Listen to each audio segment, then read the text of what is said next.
Γεια σας παιδιά, είμαι ο Λευτέρης και σήμερα αυτό που θέλω εγώ να κάνω είναι, επειδή δεν φαίνεται καλά η κάμερα, πρέπει εγώ να τα λέω δυνατά, σωστά?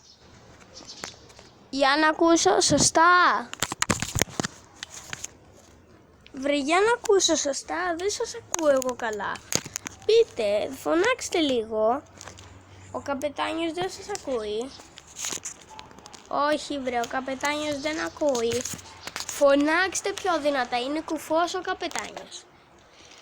Φωνάξτε κάτω στα σχόλια, φωνάξτε. Μπράβο Λευτέρη. Θέλω να μου δώσετε λίγο χαρά, έτσι λίγο καταλάβατε. Να ξέρω ότι με αγαπάτε εσείς που τα βλέπετε όλα τα βίντεο και σας αρέσουν και αυτό. Κλείνω και αντίος. Όχι, δεν κλείνει. Θα μιλήσουμε λίγο μέχρι να κλείσει. Ωραία.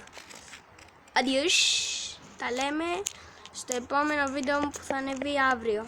Πιστεύω. Αντίος. Όπως είπα και πριν, γιατί αφήστε μου σχόλια. Αντίος.